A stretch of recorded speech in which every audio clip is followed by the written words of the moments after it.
آج ہم بحمد اللہ تعالی سورہ صف کا آغاز کریں گے۔ ترتیب مصحف کے اعتبار سے یہ سورہ 61 نمبر پہ ہے۔ غزوہ احد کے بعد یہ نازل ہوئی۔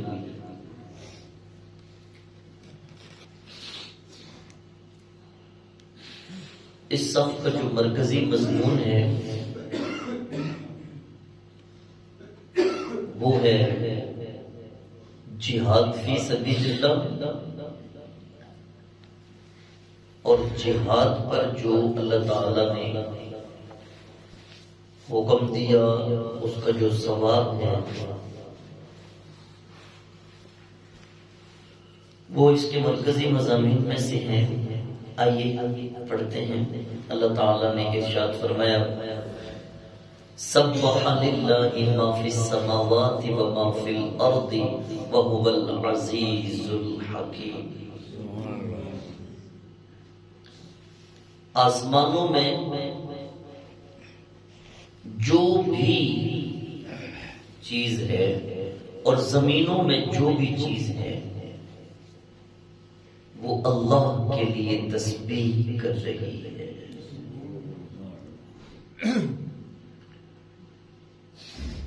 وہ بہت غالب اور بہت حکمت والا ہے۔ سبح یہ ماضی کا صیغہ ہے۔ ہم نے اس سے پہلے تسبیحات کے مضمون پہ جو آیتیں پڑھی وہاں مضارع کا صیغہ بھی استعمال ہوا، یسبح۔ آگے 30ویں پارے میں امر کا صیغہ بھی استعمال ہوا ہے، سبح اسم ربک الاعلی۔ امر کا صیغہ بھی اللہ کی تسبیح کے لیے استعمال ہوا، مضارع کا صیغہ بھی استعمال ہوا، ماضی کا صیغہ ابھی جو ہم نے پڑھا ہے یہ بھی استعمال ہو رہا ہے۔ اس کی وجوہات میں سے ایک وجہ یہ بھی ہے کہ اللہ کی جو تسبیح ہے وہ ہر وقت شروع ہے، ہر وقت جاری و ساری ہے، کبھی رکی نہیں ہے۔ اس کی تسبیحات ہو رہی ہیں، اس کی تسبیحات ہر لمحہ ہو رہی ہیں۔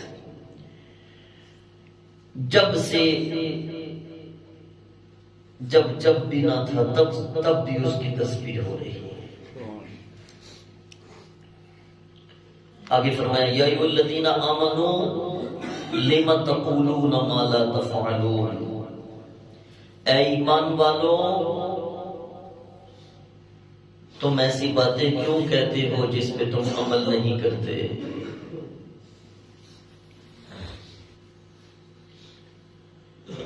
کبر مقتا عند اللہ ان تقولوا ما لا تفعلون۔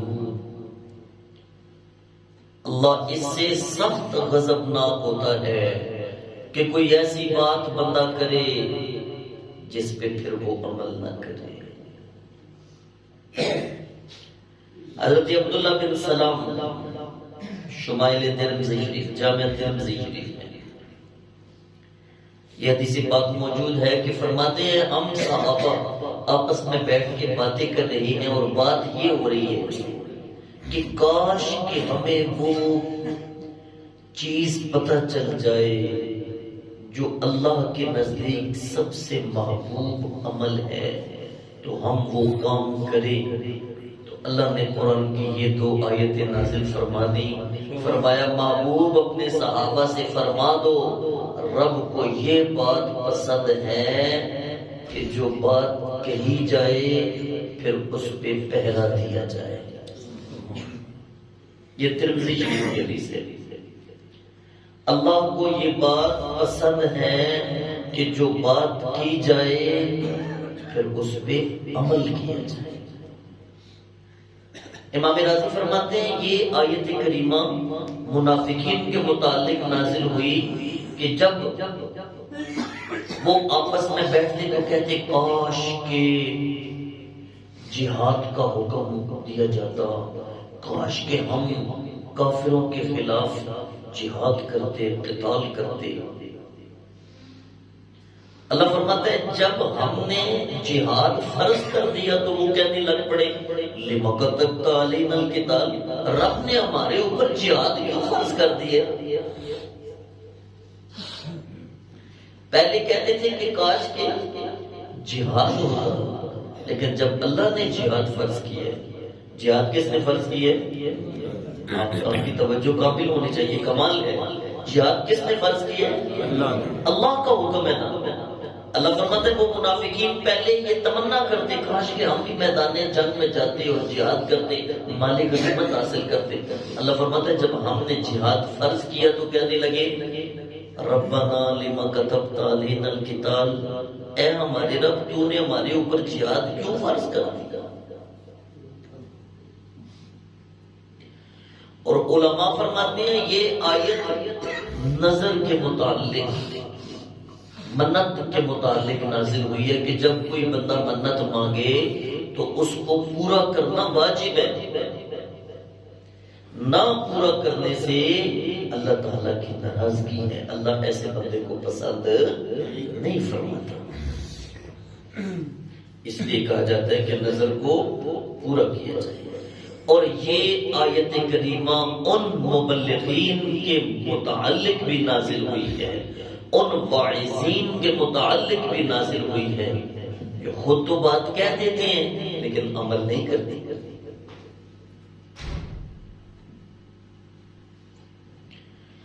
اللہ اکبر کبیرہ۔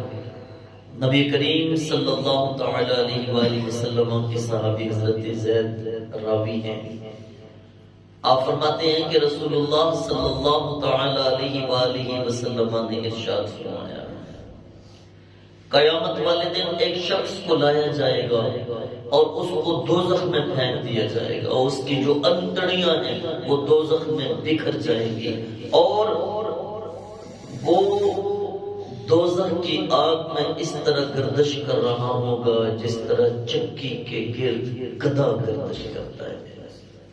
دوزخی اس کے قریب جمع ہو کے کہیں گے ارے بابا تم تو وہی ہو نا، تم چوک میں کھڑے ہو کے ہمیں نیکی کا حکم دیتے تھے، ہمیں برائی سے روکتے تھے۔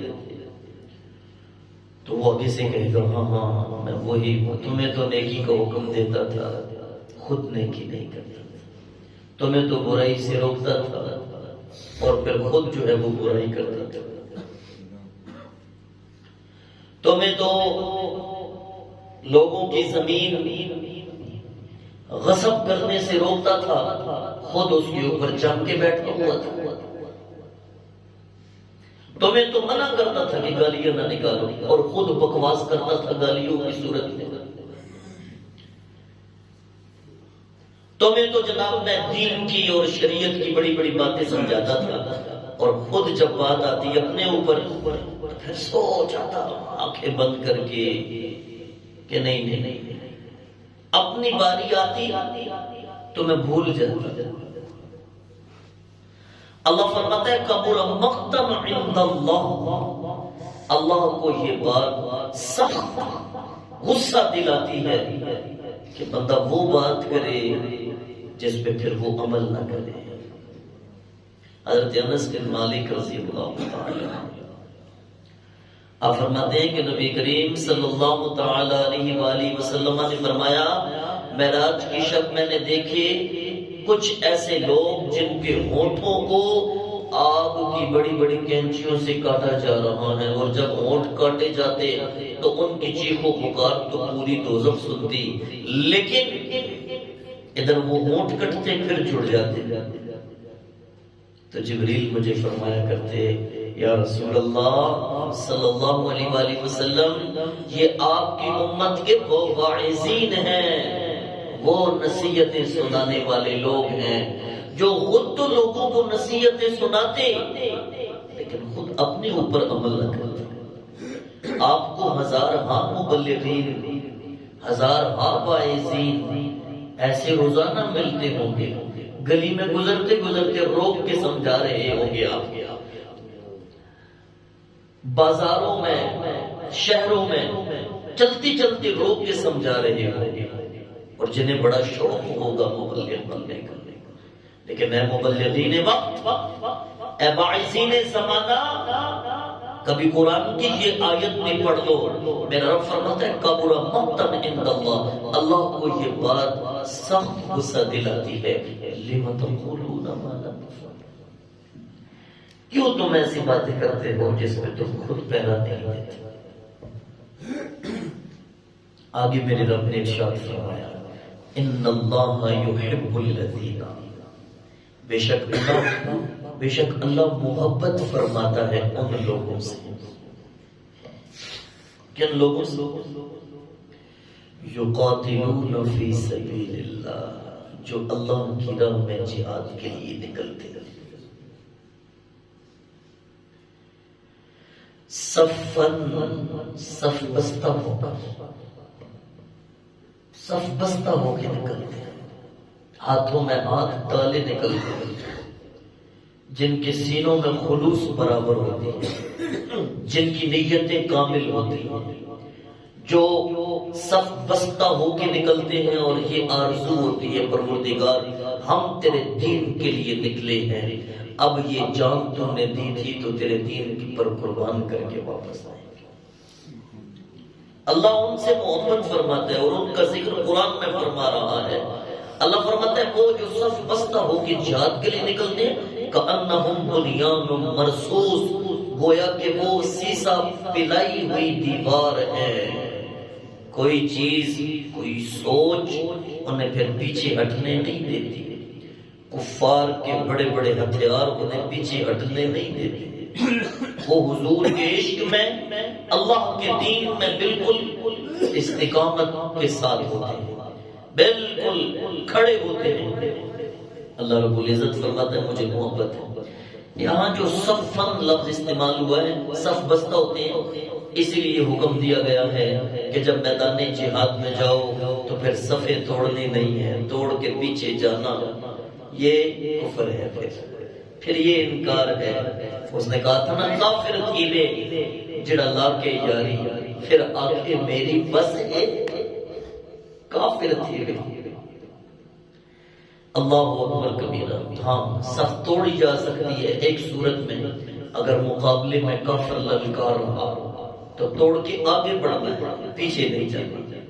امیر قافلہ اگر تمہیں حکم دے دے تو صف توڑ سکتا ہے؟ نہ، اپنی مرضی پہ تو صف نہیں توڑ سکتا۔ تیری اپنی خواہش ہو، تجھے پیچھے بیگم یاد آ گئی ہو، پیچھے تجھے بیٹا یاد آ گیا ہو، پیچھے ماں باپ یاد آ گئے ہو، تجھے کاروبار یاد آ گیا ہو، اللہ فرماتا ہے نہیں، پھر ایسے بندوں سے محبت نہیں، محبت ان سے ہے جو پھر صف بستہ ہو کے کھڑے ہو جاتے ہیں۔ یہ میرے رب نے سب سے پہلے اپنے حبیب کے صحابہ کو حکم دیا، پھر قیامت تک آنے والے ہر نبی کے عاشق کو حکم دیا۔ آگے اگلی آیت پڑھتے ہیں، اللہ فرماتے ہیں وَإِذْ قَالَ مُوسَىٰ لِقَوْمِهِ، محبوب یاد کیجئے نا جب موسیٰ نے اپنی قوم سے کہا تھا یا قوم لِمَ تُؤْذُونَنِي، اے میری قوم تم مجھے کیوں اذیت دیتی ہو؟ اور موسیٰ علیہ السلام کی قوم بنی اسرائیل نے اللہ کے نبی کو بڑی اذیت دی، جسمانی اذیت بھی دی، دینی اذیت بھی دی۔ جسمانی اذیت کیا دی؟ کہنے لگے موسیٰ علیہ السلام میں عیب ہے، ان کی مردانگی کو تانا دیا۔ ایک بدکارہ عورت کو کہہ کر موسیٰ علیہ السلام پہ بدکاری کی تہمت لگائی، ہارون علیہ السلام کے قتل کا الزام موسیٰ علیہ السلام پہ لگایا، اور دینی کہنے لگے لن نؤمن لک حتی نری اللہ جہرۃ، موسیٰ ہم اس وقت تک ایمان نہیں لائیں گے جب تک تو اللہ کو کھلا ہمیں دکھائے گا نہیں کہ یہ اللہ ہے۔ دوسرا الزام لگا لن نصبر علی طعام واحد، ہم ایک کھانے پہ صبر نہیں کر سکتے، ہر روز ہی یہ مچھلی پک کے آتی ہے، من و سلوہ ایک ہی دسترخوان جنت سے آتی ہے، ہم دالیں بھی کھانا چاہتے ہیں، ہم گھی بھی کھانا چاہتے ہیں، ہم اور بھی چیزیں کھانا چاہتے ہیں۔ یہ الزام لگایا کہ رب تجھے جنت سے بھیج رہا ہے دسترخوان، اور تو یہ کہہ رہے مجھے یہ اچھی نہیں لگی۔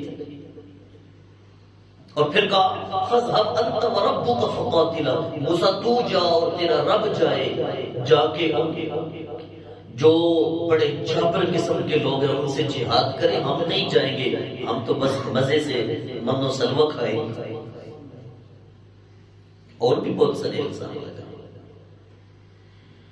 اللہ تعالیٰ نے فرمایا کہ جناب موسیٰ علیہ السلام بنی اسرائیل سے فرمانے لگے، اے بنی اسرائیل وَقَدْ تَعْلَمُونَ إِنِّي رَسُولُ اللَّهِ إِلَيْكُمْ، حالانکہ تم جانتے ہو کہ میں اللہ کی طرف سے تمہاری طرف رسول بن کے آیا ہوں۔ اور رسول معظم ہوتا ہے، رسول محترم ہوتا ہے، رسول شانوں والا ہوتا ہے۔